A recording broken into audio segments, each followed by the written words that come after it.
जो भी करना हो आज करो। एक बार एक गांव में एक साधु रहता था जो भगवान पर बहुत विश्वास रखता था। इस बार वह साधु पेड़ के नीचे बैठा था और भगवान को याद कर रहा था, तो अचानक वहां बाढ़ आ गई। चारों तरफ पानी ही पानी।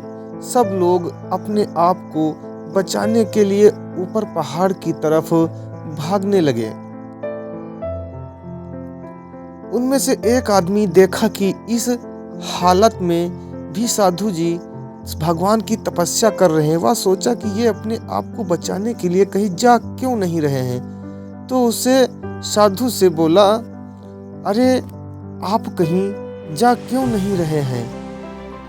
आप भी मेरे साथ ऊपर पहाड़ की तरफ चलो, नहीं तो डूब जाओगे। साधु बोले, अरे हमें क्या होगा, मैं भगवान की इतनी तपस्या करता हूँ, मुझे कुछ नहीं हो सकता, मुझे भगवान अपने आप बचाएगा। धीरे धीरे पानी साधु के कमर तक आ गया। अब लोग वहां से नाव लेकर निकलने लगे, तो उनमें से एक ने साधु से कहा, अरे पानी आपके कमर तक आ गया है, आप हमारे साथ चलो। तो साधु ने कहा कि नहीं नहीं, भगवान मुझे अपने आप बचाएगा। और वह नाव वाला भी वहां से निकल गया। कुछ देर बाद पानी इतना बढ़ गया कि साधु के सर तक पहुंच गया और अब लोगों को बचाने के लिए हेलीकॉप्टर निकलने लगे।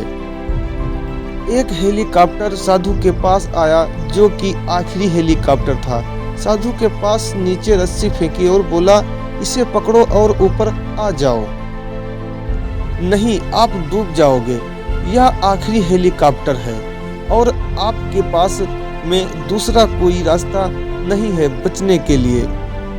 साधु ने कहा, यह रस्सी वापस ऊपर खींच लो और आप चले जाओ, मुझे भगवान के ऊपर पूरा भरोसा है, वह मुझे बचा लेगा। पानी काफी ऊपर आ गया, पेड़ डूब गया और साधु की भी डूबने से मौत हो गई। मरने के बाद साधु भगवान के पास गया और बोला, हे भगवान, मैंने पूरी जिंदगी आपकी तपस्या की, मेरा सारा जीवन आपकी आराधना करने में लगा दिया, फिर भी इतने भरोसे के साथ इंतजार किया कि तुम मुझे बचाने आओगे, लेकिन वहां मेरी डूबकर मौत हो गई और तुम नहीं आए, ऐसा क्यों? भगवान बोले, मूर्ख इंसान, एक नहीं 3 बार आया था, वो तीनों बार मैं ही तो था। पहला पैदल, दूसरा नाव के द्वारा और तीसरा हेलीकॉप्टर के द्वारा, लेकिन तुमने मेरा एक भी अवसर पहचान नहीं पाया, पता नहीं किसका इंतजार कर रहा था। इस तरह से जिंदगी में हमें ऊपर वाला बहुत से मौके देता रहता है, लेकिन हम उस मौके को ठुकराकर पता नहीं किस चीज का इंतजार कर रहे होते हैं कि वो होगा तभी मैं करूंगा, और इस बात पर अड़े रहने से एक वक्त के बाद वो मौका हाथ से निकल जाता है और हम कुछ नहीं कर पाते हैं। तो किसी भी अच्छे समय का इंतजार मत करो, जो भी करना है आज और अभी से ही शुरू कर दो, वरना बहुत पछताओगे जीवन में।